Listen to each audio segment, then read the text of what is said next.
No sia about the Samamba ha Adom TV summer cosomai mu ebreno aso se de besom Adom TV enyomere no sia kase nsem no doso ye pa enso so de mu akotene ya betene bi eni kane mampanyin na nado danko akofo ado wode to NPP amanyoko ne mpanyefo yom peso mutu franka amanyoko no se emfa ho ne de besi bia no momoden a samanyoko no mo nkabo mu eboma ho ehia wo mo na abrebia na ne bedikan e wode wo no mo eye emumu nsem ye de besom e wo kase yi emu kasamafo ema GPRT wo no so se wo mo hia se aposifo na ye assembly task force ebetumi abo mo pa se de be ya hyenkafo a won mo eje ahyenhwade ni kwanse won mo je no betumi ayire won pa eche de won mo afa emremu yefiri be ko kumase no wasante mantam na emu na anya kura no dwerefo be sedu KMA won mo mpanyefo ayire mo pa echi e de wo makopie mu won mo aboboa no esan se bia wo mo tie wo di won dwa no ehono mo enkoye kura sansemi edwadie apomodin obi man so kensie ni nyina ka ho makase ni de mo na ewie pa ye Facebook /Adom TV extra DSTV Go TV ko no mo a insemi chegumo live on mo channel so www.AdomOnline.com ko sam sempe obenya bia kenkan ya podcast so ho no mo a obenya bi etie medin ediokatechi ejis kapaye ntwa ya ho yembra ye ba said ensem ne sifete no be hyase afi ensem sem no ase emfa ma mo said nyina ye nem no pepon bo so me de toso aduasa ba kwa fimpinu ediono wensia ne mo NPP amanyoko no edo mo presidential primary ehehya so ma ya fa na nyina emu ne sa ho ne ntinene odi dwumadi esoroko hye so ewa Lisa Hotel ye no won kramantam ne mo mpanyefo mpese won mutu franka ma amanyoko ni nyina akopiem ho no mo a odi won setintim nti asem apamase kire se emfa ho ne de besi abato ne mo bia no mbehwe na asomdwi nkabo mu aye adwuma na dwumadi na se no na kanema mpanyin na nado danko akofo ado ono so so ede to sampanyefo nyina anim se adama wo mo homodin ase de ombeye bia mu no ono ma amanyoko ne nkabo mu mpuntuo endinkan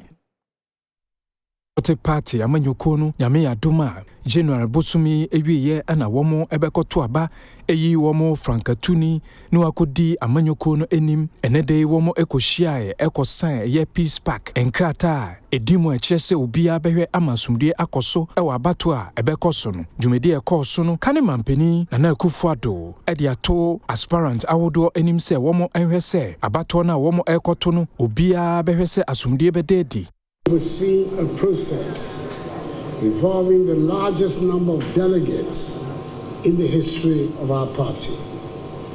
That achievement speaks to the growth, depth, and democratic maturity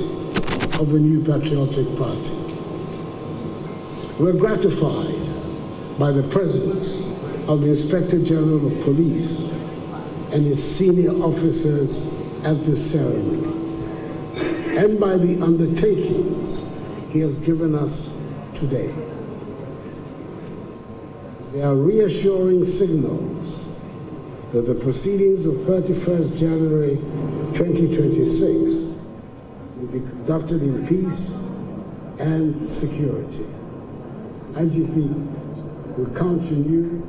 and your men and women to do a good job.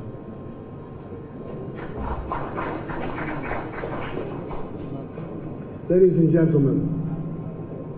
our party did not begin today,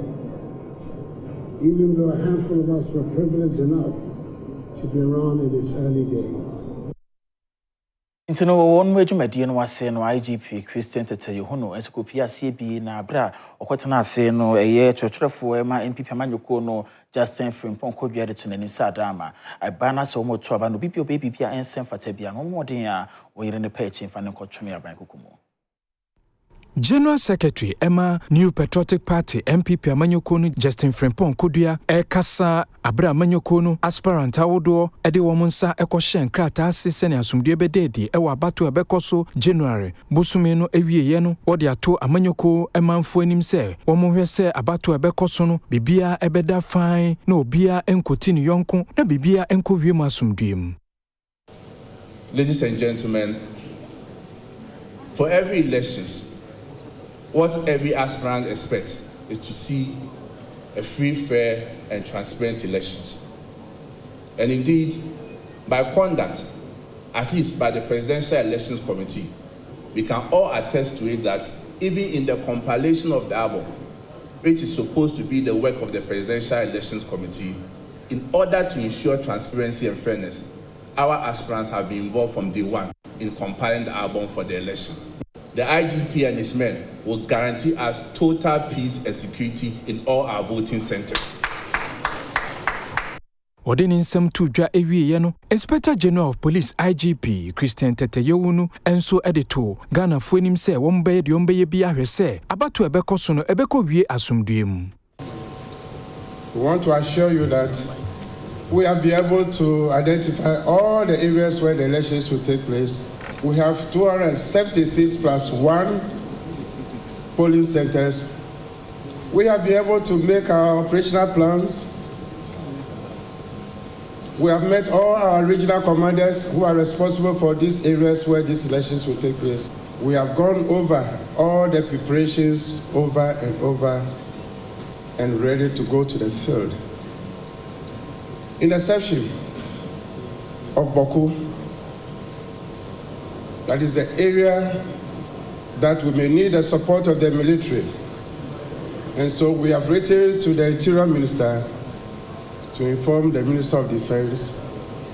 so that we have military support in Boku.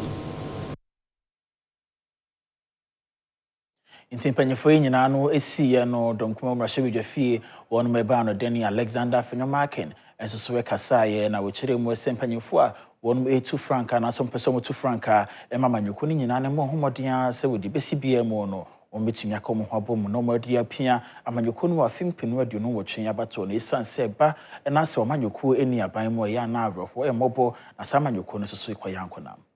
Openi a onu ne dadom kumana no Alexander Afenyomaken ediato presidential aspirant a womo ekohwese MPP amanyoko no beto ono so aba ama woma bedi franka tufo ediama amanyoko no enim se womo enhwese womba ya hweye pa wochira opposition a womo ewo no eyade a eya pa enunti no womo fa ne ma papa ngu akwam na abato a womba kotui enkowi asomduem. We want power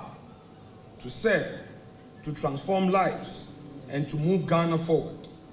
But power does not come through division. Power comes through discipline. Power comes through unity. Power comes through sacrifice. Let us therefore rise above anger. Let us rise above insults. Let us rise above short-term emotions for long-term victory. Let us protect the party that has given us voice, purpose, and hope. And when the contest is over, let us close ranks, lock arms, and march forward together, stronger, wiser, and united towards victory 2028. Our future depends on it. Our party depends on it. And Ghana is counting on us. Kani Chief of Staff, Frima Ose Opare, enso din semse etudwa. Distinguished presidential candidates, in my work as the chairperson of the party's conflict resolution committee from 2010 to 2020,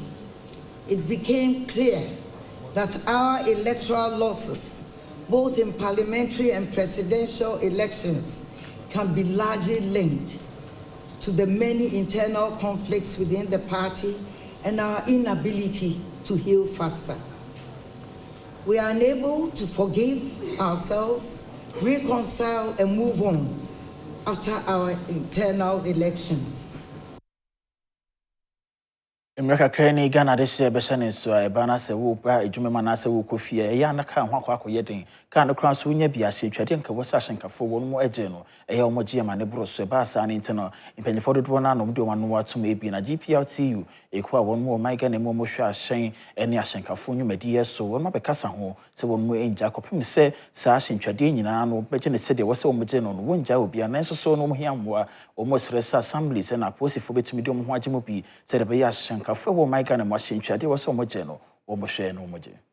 Ghana Private Road Transport Union GPRTU edi atudwa se enya ade a wombejeja won ho krama ahyemkafo ekwan wom a womunam kwan bone so eje eye asemtuade a enimramu tax force a wom ate no eyade a wom echi drivers ahodo bi mu ewo Ablekuma North adriverfo dunum enenso no wom akwakochi adriverfo nsia ewo doko commander a ono ne da tax force nano ene Adom News Central for etwetwe nkomo no ekogezi ode nsem se tudwa your passenger for your mo ho ban but aye de edoso mukopa adwuma ya de edoso ba nya no ntini ho adwuma na na ye no nti e besere se omo hu yen okurum a omo ho ban ne yebo nti omo nya abotre man Osana Montui a womotu no public relations officer Emma GPRTU Alhaji Abasi Moro e de atudwa se womu hia mo apa e wana Montu a womotui Yeni transport minister no trans no we agree say obe per police and assemble task force abekan ye ho but yeah maintain your crofo no say yen start here yenim emre police ne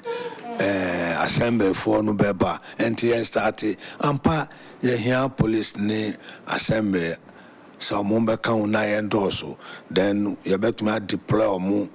akọ so many places instead of no man nenu call only one place at a time and here the services of police near assembly task force no aka ya member no na ya dia ehia pa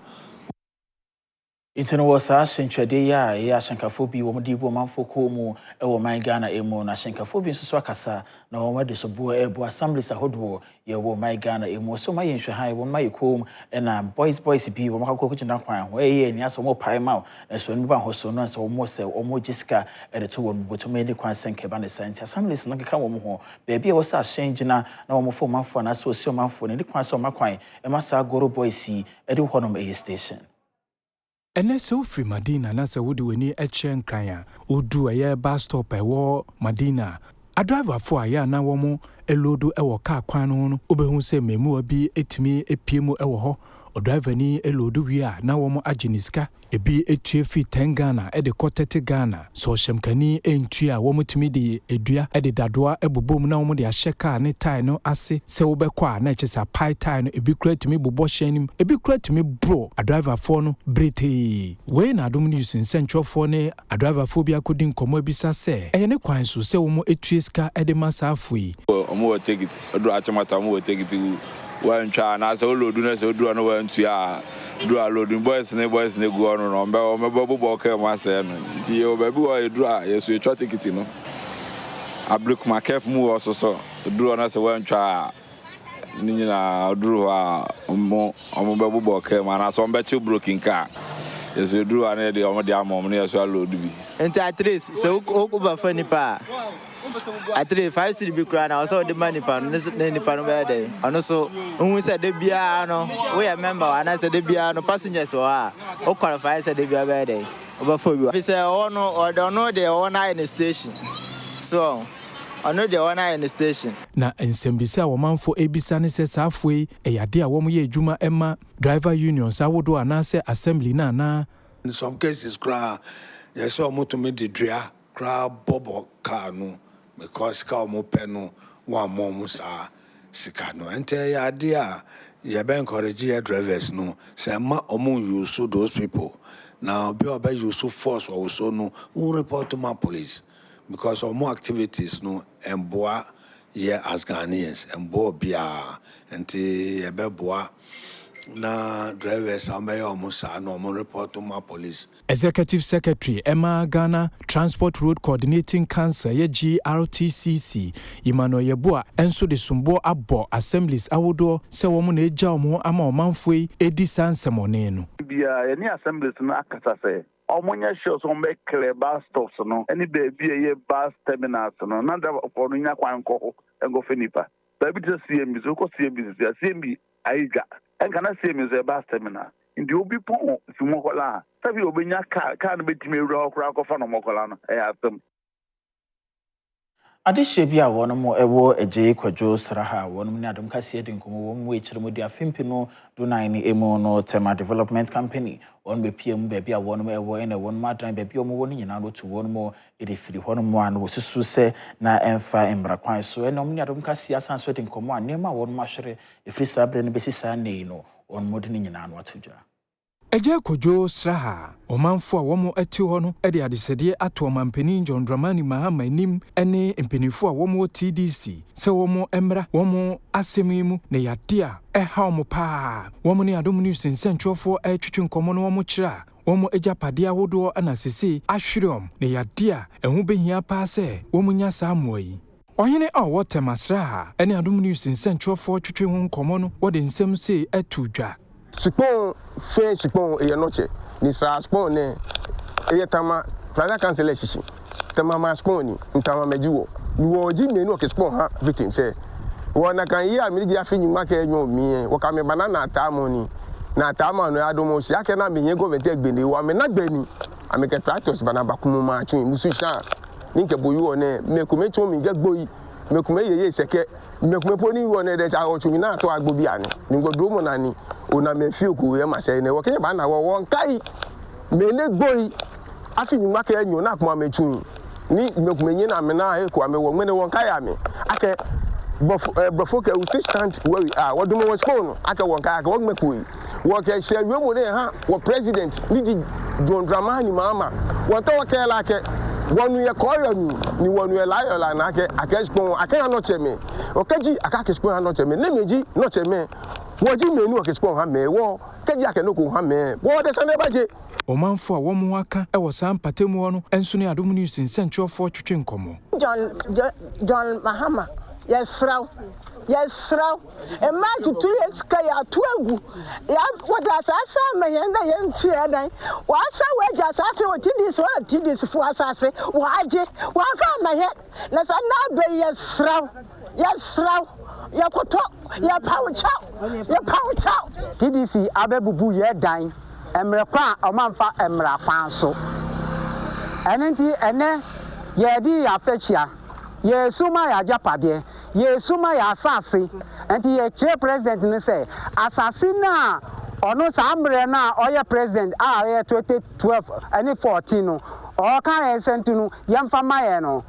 TDC amfa asase na amaye aseni ya je wa yensemo ya je wa nsenso ya sande amanko fofofro o ma sese dan afi ye de nya ba bia beja sika so nya bia bakoto ya ma fo mawu ni ade de ya chi minu no kwa bo ba ko afemu waka bebi sese aminu kasa wewu ya chi bi nkwa tum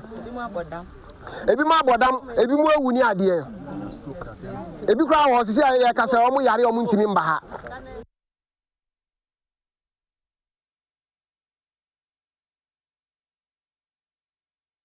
Minyana sansemi so ye ntwa ye hone anje aboafo nkrato ye banse ne bia ka ekira ye de besommo Bisamo akwa babia mra Adom TV anwumre no nsia ka sei so ma ye nto a ye nsem no eso na tax force bia wate so mo hwe no manfo no bia won ye galamse won so a wo eso no wacheche wo nyina ye ngomu do mani ekire mu ewo eye agima Semkron Forest Reserve ono mabon homoden pa galamse for do na eno ayiro mpechi Rapid Response Team a womo eko jima Semkron Tano Forest mu kwayemu team a womo di kan koye na womo eye dubaako forestry officers ana jima anti-galamsey advocacy watchdog eye August bosome no afi 2025 womo eche Nigeria fomienu a na womo etu agudie ewo kwayemu ho operation anu nso etoso no womo esan ekoche ememua dumiensa ana ebi eye Ghana fo ne womo nso a womo free nkro awodo mu womo hye akade awodo a na womo di tu eye agudie womo a womo di sansemoni womo ade womo kopie mu ewo Enche Divisional Police Command eho ana womo ade womo kopie mu ewo Enche District Court ekue ewo gidie paase saa omanfo ye womo di sansemoni enam kwanboni nso etu agudie no emra ene ombedi pa womo ewo rehyimu paase mantem awodo ewo elibo Enche kwan nso no wombehwe se womanfo a womo nam kwanboni nso etu galamsey wombesi ano kwan Yeto akase no weso na hyen bia ede timanua kase bia nam ene abobo yakwakodie hia ewo bia Westminster atoye tifido mantam na emu nipa wotwe ena wono mo ahwere won kwan nam so ma de hye wo honom wɔn de ho so bo nyinaa no ɛbɔ wɔn mu kwantempɔn a ɛnhyɛra nkɔ yinti enipa nso a wɔn enya akwanhyia yi wɔn akɔ akɔsiom ebusua ene enamfofo eba eyie nase de wɔn ahoden eba beta adwumadie no akyi wɔn ne Adom News nsɛnkyerɛfo atwitwe nkɔmɔ no wɔn kyerɛ a saa kwan a ɛda wɔn empatam ɛyade a asɛ paa ɛho behia sɛ wɔn enya ɛho nsiesie yɛsrɛ aban sɛ aban kɔ aban aba ɛkɔ na ne yɛteɛ sɛ wie kwan die ba po ne hɔ ayɛ Sakaya Kwanaya, Akania, Toyotema, Atia was your pre, Aya Biawesi, Aka and Sisa Amaya. Yes, Abanua Bebre, the go to look from Somaya Panamaya. Now, in the Western North, the problem in Yapan. And then Nippon Swan is here, we say Yapan ya, and can start to rent him with Emma Miss. Say a kwana enyi and a nam so ama saa kwanhia we aba enti ene aya ayroho sam de mpanifo aba regional minister ene me MP ewo ha this is ahodo omo kan bi omne nananom ye besre District Chief Executive Owo Bia West Matthew Ano enso ede nsem se atudwa ya hapa edikan eya kwan na so bia be di adanse a ya de a ye ba benwa iso no as the DC amanya bosome wotwe no so ye kan bia wa ya kwan do pa yentimi enyi administration we enfim na ne nyina mo no ye ododo so wo se ye enti ye fa kwan ye suni aka kire bia wa sefo nyina se akwan de ye guso na mo won akwan na so de sitie bia na se wotwa so a ensuo no to a ya ne do bia ha adwen I na yefa kwanya so na ya stress omanpanyi afei Minister of Roads momwa na Bia West ya kwan a was ye de hotel timi go so no ye boy homodin bia ba na bomodin ye nso ye boy homodin na ya twetwa kwan no so nsuo no ta ya na asan asɛ ya kwan no ye wogide sɛ nam atoyere nkyɛn so no kwanyefo retwa wani afɛ Bia West Ewutu brekonso so ewutu senior Westminster ni finfin mantam ni mu ade hye wo honom wonom ebo afu apomodi adwumayefo a ewo ewutu breku health center so panyi bi omoje no to wo maso ye honom wo mani pie so kwakoto nsuo na so koju ewutu breku police station nanim na ne so si no twahwe ya otinana no mo ewo nsia do Any it's me for no more to break no way to senior Westminster no more finfi mantem no more bombofo na pomodi adwumayefo pa ne nyina no se wo kirema wono ma yenhwe ma opanyi bi ebu amuni ahwe ne mo kase wotina no mo ewo ensie do ne nyina no se opanyi no owo ewutu breku health center hono mo a ono woje ayerhwe ye nadwen se wo sori akwakoto ensuo ensuo a wakwakoto wansan amabiuma eni wonka tiasefo ho ebim no penya ye ka no asemi wodi mfinhia no aduonum we no manfo bi oni ho nsemi bi ene adom kasema ne boni etwetwe enkomo no wona modi nsembo si ene etudwa papa penyi wa ba station ha mo loboto nsu nto oto nsu wie no oda no ho mo lokọ odu kale ye si we ho pe na oto hwe nto oto hwe ne ma mi o wa ha me suma dai one friend nurse fo no wamla na patient bi wo ho ma wa loboto nsu wa ate wa hwe nti wan ye menyo lo ka se be 30 minutes to up to now kra nurse bi ensi ha mo police fo so si wenyum pe ma police fo guya ma police fo aya we adwuma mo da wo hwe na nka wo mbo se nurse fo no ma wa rasre wo de no kọ no wo mbo so wan yo no wo fro kada fo yen koma dem patient do no yen fa no nko enti mo twa da ma da wote dem no se ye tra ye te memye pa na tra na hwe da ma de na etwa na kire onko ye me ade na aya me ya pa enti me ka kire ba asama me kase me sram da mo ma no Ghana government enyum on ka kire bleku police fo no bleku nurses edwuma wa ya wa han on hwe nyukrote no beto nsi o me sister ba akonchen nti o ti anu onum no okwa no tehye nti o tehye no o da honum ni ehun se opim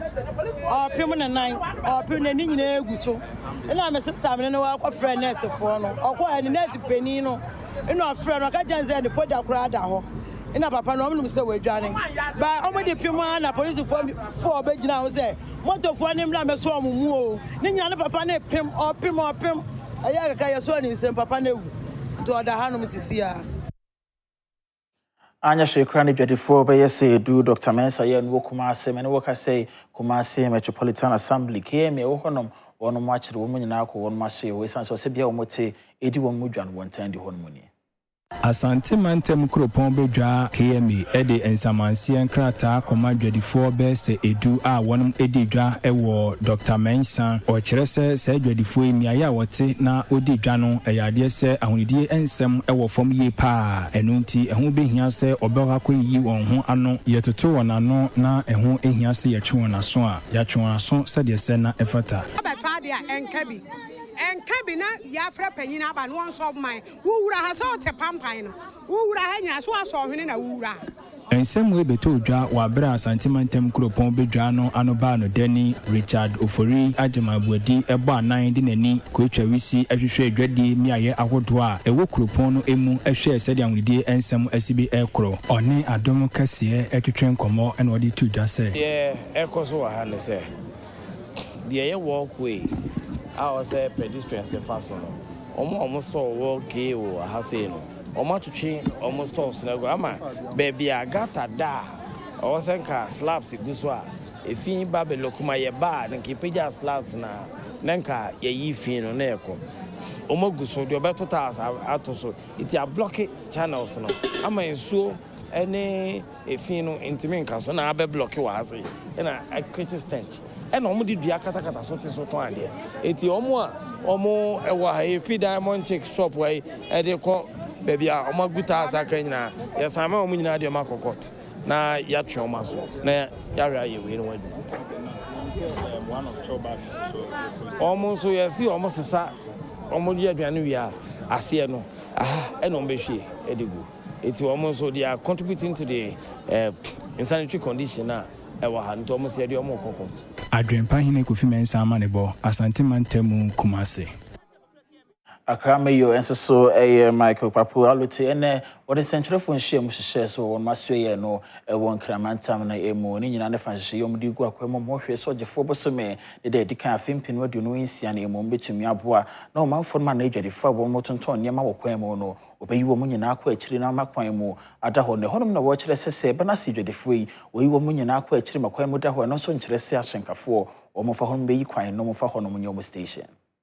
Accra Mayor Michael Papo Alote kasa ewo nsentwofo nhyiemu efa kwan a womo befa so etu adwadifo a womo ka kwan ewo nkran eye February bosumi ni de dikan ewo afiwe mu no wode ato eye driver unions ahodo enim se womo enhwe se decongestion a womo eba be ye na enye se womo ede ho eba be mom no mo de wa aye lorry station mi pa fai what driver say e bia he say na me come after demonstration against war ake wo allow year am egbe no driver say lehun am ka me mi ha me warning any warning can hand driver say in Missy West kaji amele na me park wrong ni mo ame iche 1 city found there no wo ba feshu ake wo ba he na ka chika yegede e wo driver say ni ye obi na nya fia shu ake 131 clear year wo clear year nya ka je ba station walk clear ye and you can about face station. Kajangmane Kaji driver Jibo no lemio o lemio no nyeka no like me walk a car march ujuba nyami park mo juba chika mo we mangan babo. Regional Minister Linda Okulu enso edito adwadifo enim se womo hwe se eye ahyensudi a yede amom eye kokko a womo de assign from red line no womo hwe se ombedi su. We are not sacking anybody from the roadside. Just observe the red line. That's all.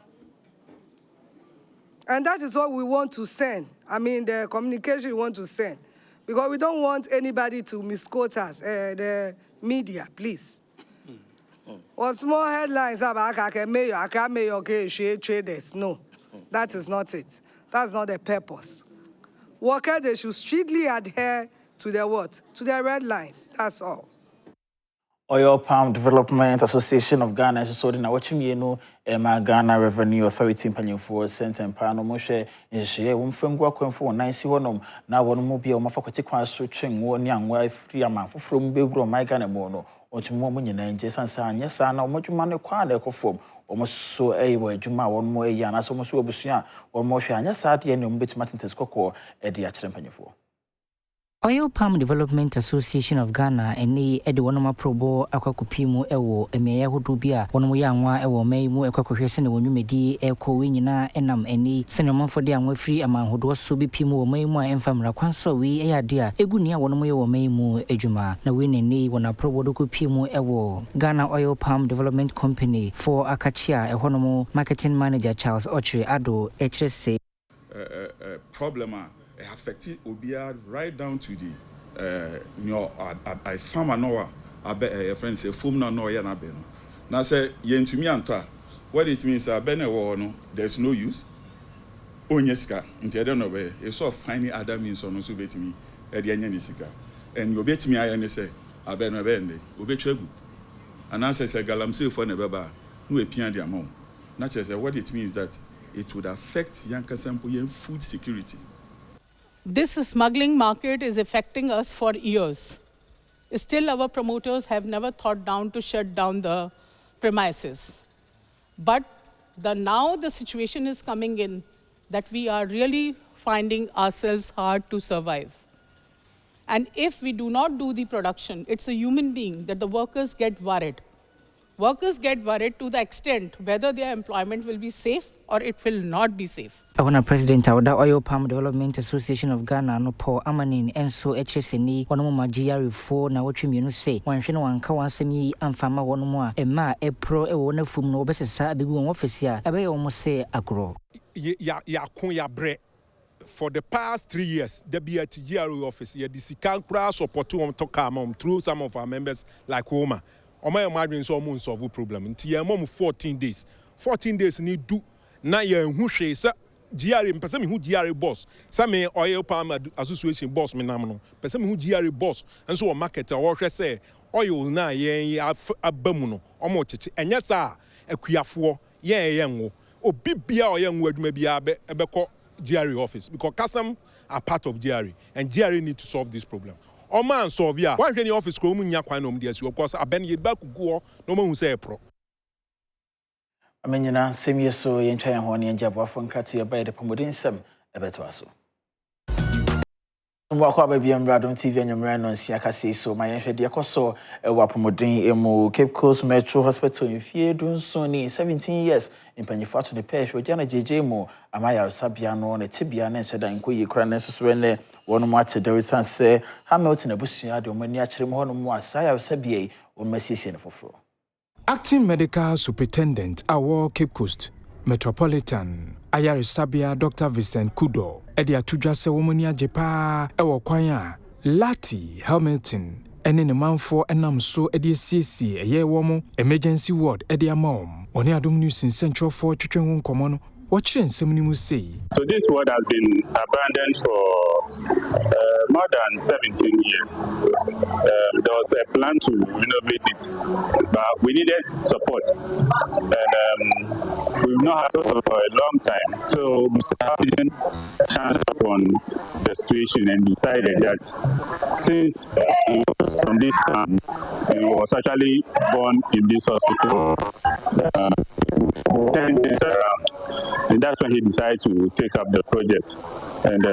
in completion of this project, he's able to provide us with 13 beds in 2 rooms. He's able to renovate the doctor's room and provide us with washrooms, delivery beds, 2 of them, air conditioning in the doctor's room. Ora Hamilton and Sony Adom News in Central for Chichen Common, watch ya, Onine Busu who send na a hono, emergency ward netian, a yade account wana kuma pa, and untina woman so a 2 sana mono, a CC homomono. Hospital watch na ohia enyema pii wa ha na bejezi de kasa make obokwa chi kakrama yenu anem so wa brochi na ade no wate na ngwa nkaka akrabia obi azebobwa ne etum ya ma hospital no ejida na because oya eba hospital ha onya konokra na sesi ya mosi aye mahaya kono no bejezi de hospital wabashema adeno wakodoma yenyambwa kakaka suho amanaman no abobwa Adom TV enyumre no siakase na ogoso ya wo hwe no channel so Facebook /Adom TV Extra DSTV Go TV ko no mansem no ho no mo prepare no obetumi enya bia hwafe yen hwe de koso ewo edwadi emosofo no hwe edwadi na fidijuma hodo nsem so my Ghana emu Elizabeth ofosu eja wo amane ose Ghana aban no 24-hour economy no wo bo ho de huru kasa ho no ene ahyase ye edwuma nche kora ne sunsu so Ghana de hye be ho 24-hour economy was in secretariat. Okay. Now, 24-hour economy no a multi-sectorial. Okay. But who say trade, agribusiness and industry be brief so okay. What it means is that we are encouraging industry to run 24 hours so that one job will run 3 shifts with 3 people. Okay. Now, afi yera ato forcing, bema na forcing no. We tresika I'm a 24-hour economy secretariat. Inti afiwi yebehu ne ho nsunsanso. Na mum de meka ne say enya emma ye kra like the official one we are waiting for no. 24-hour economy ye ho adwuma. The inti amesi ye ho adwuma ne say problem ti a industry ain't been produce 24-hour economy. No. Ain't been produce 24 hours. And no raw material very, very instrumental into feed the industry program now era to force in so Ministry of Trade, Agribusiness and Industry it's in preparation for the 24-hour economy. Okay. And it's over 24-hour economy. I said you maybe Google aquam one financing we say a fee Exim Bank cram a loan to industry, all in preparation to take advantage of the 24-hour economy. As Minister for Trade, Agribusiness and Industry, I can say the 24-hour economy relative to trade, agribusiness and industry has started. Oh, I can't even count. Industry Bebre, B5, Olam, Sonda, Zonda, Sunda, all of them. And now, Bebre and Sokra are starting. Because you see, enabling environment now, abino are creating no. People have already started running 24 hours. I mean, you know, something so Yanja Buffon Krato, Yaba, Kobe Stone, why you crado, or the good insem, better so. Osameda says, Augusto Adom TV, I'm Rasso, a good demonsem, Jebre, na and come out no, membono, petim, wadre, and fama na young Remo, Asya, eho. And as Sabri share Yagudie no ensem so there's a Ministry of Sports and Recreation Sabri Urema ene omampeni abedi chire there's Yamame Jane Nana Opoku Ajiman and okopie mu ewahwe ho na wachire sampa wo hu se agudie no ade ba kwa ebetimi aboase ye ka impuntuo ewo oman Ghana ma Yagudie no so bia ba kwa esi atwe ani ehwe ho. Your concerns too fund release, I hear you. We are collating these and we'll know where we should direct them. Everybody is talking about that particular item. You know, we're also watching some of the commonalities as we visit the ministries to see finally what's the image coming out and what should we do, and that we have all teased out in terms of ministries what our own mandates are and what our strategies are to fulfill those objectives in the 4-year frame. If you have a yearly plan, how it is going, you know, the 1 year has gone. What did we want to do? How about the second year? Have we broken it down? Maybe every quarter, you know. So that is where we all come in. And that's why we all recognize that we are working for the country. It's your mame, Utumso, Kasa, or have a book and a bia to nanim and semino yana emu edo ye pa. Ono na ote se odin semino to Jana. Afianfiani and Chemo, the senior national soccer team, the Black Stars of Ghana. When said there are 2 drama that I said Ghana and Germany. I am fucking see our motion him say, March Bosumeneda etoso eduasa 30th. On betime edia pem so ene the asan abeto Jane sempani for ehwenim se Ghana ene Austria enso edia fa kensi bako ebe pem so eno ebe ba be se 27th na eno achi no ye ne Germany game no so etime atodwa eno mu ena Black Star player eye Andre Rami Morgan Ayu and they unim se wosina kan edema nak brother na wone Ghana ne de share Matthew Amo and they ono so piem e team ni mu a wone training attackers no edi nkomo na san nkomo we nkomo ba ko a e kan koma yi pa. I want him to know that he's somebody that I've always admired in my growing up days and as him as a player, but not as a player because in the national team I got to know him as a person. He's somebody I admire, I respect a lot, and I really see him as a senior man. As I say, it's not just a word, but it's real, like a big brother, and I'm very proud to be here with you, and I hope that we'll enjoy this moment and keep the club that, you know, we have the badge on our chest now in this league.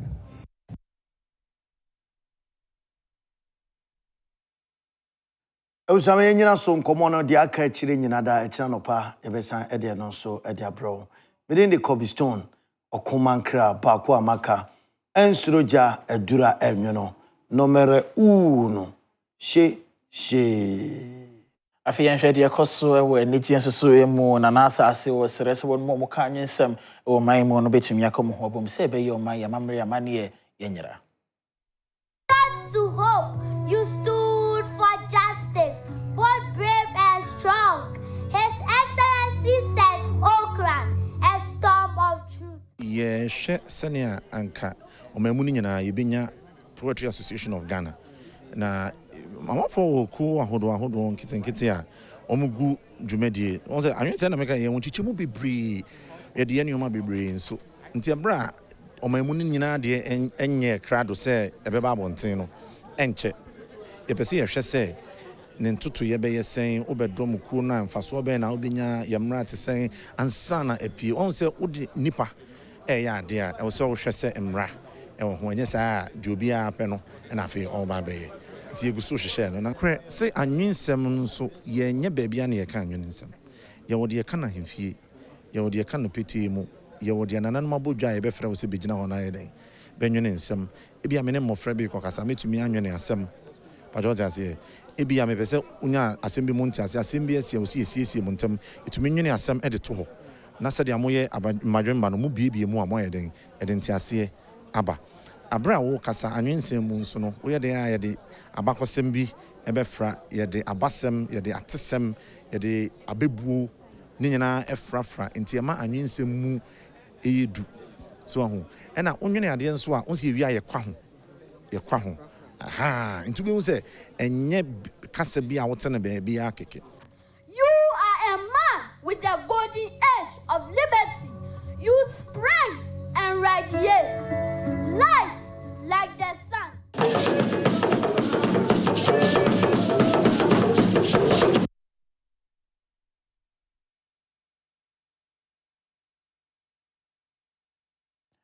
Amenyina sa nsemi yeso na kase amede yesom ye no fane nyina no esie mobofo adwumaifo nyame enhyira mu medin edio katachi ejiska pabomodin asa de asen pepsodent hwe bi akira kwan na fa chichuse makramo.